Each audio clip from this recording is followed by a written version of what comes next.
Hi, I wanted to show up today and talk to you about time and the end of time and how it correlates to the end of the Mayan calendar. So the end of the Mayan calendar, as we all know, is slated to end December 21st, 2012. And I wanted to let you know what the general position on this was according to the scholars that I was with in the rainforest.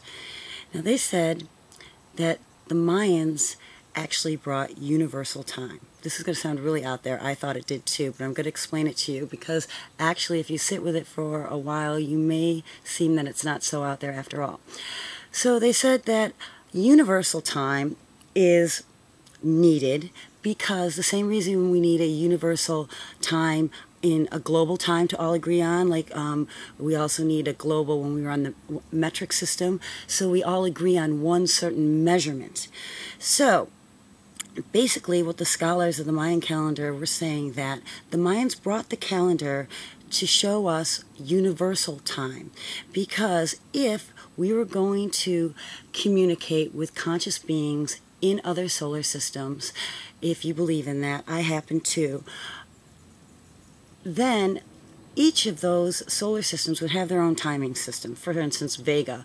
What does November 18th, 2008 mean to somebody on Vega? It means nothing to them, or any other star system, because everybody would be measuring time in their own solar system in their own way that's appropriate to them.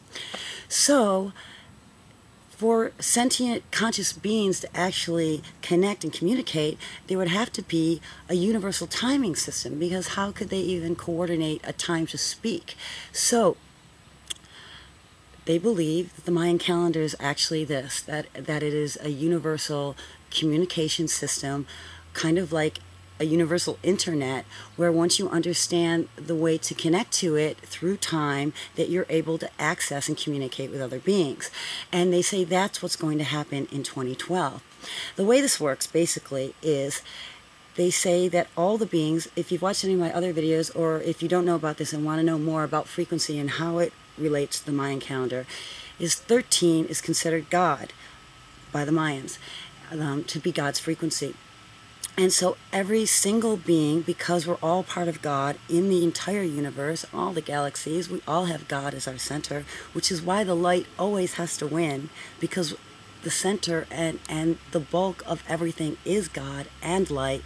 So basically we're all part of this oneness. So through this 13, or this space, as Einstein said, we all connect, because we're all connected to God and we're all connected to each other. So every planet, every being then has 13 as part of its number base of connection. The other part has to do with the specifics of their own planetary system.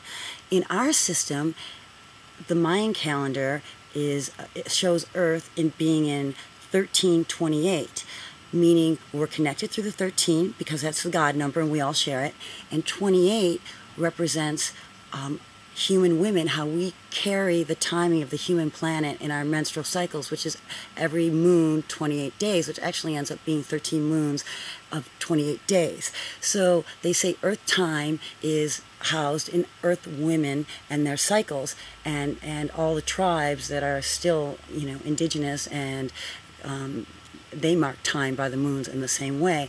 So they say Earth time is 1328. Again, that's our personal time, but we hook in through the 13. Now, universal, as I told you, is 1320. In another video, I spoke about the Mayan calendar and exactly how each day is represented by a frequency and a glyph, one of 20 glyphs, meaning that the Mayan calendar shows universal time as being a combination of measurement and movement, or something spirit-like and something mathematical. So there's the frequency and then there's the symbol. So the universal, or all-encompassing communication number is 1320. So that's where everybody can connect, and that's what the calendar shows, this 1320 circle time. And just on a final note on that, I wanted to talk about Einstein and what he had to say about time. We are in the third dimension. According to Einstein, time only occurs in the lower dimensions because they're linear dimensions. And once we enter the fourth dimension, we actually enter circle time, where there is no beginning and end. There's just a circle, or immortality, or Eden. So, there's a lot of proof. As I said, there's all sorts of theories of what can happen, but there's just as much hopeful proof that the end of 2012 is the end of time, which means the end of aging. Yay, for all of us over 30. And that we are actually moving, that the earth is actually moving into a higher frequency or higher dimension, where we are going to go online with other conscious beings in the universe and be able to communicate on a much higher level.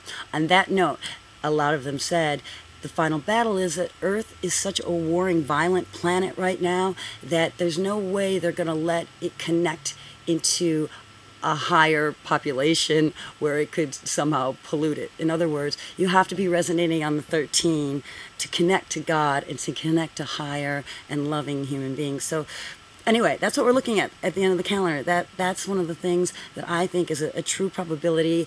And Einstein had the theory, and I'm sticking with it. I'm all with Einstein. And besides, it sounds a whole lot better than a pole shift, doesn't it?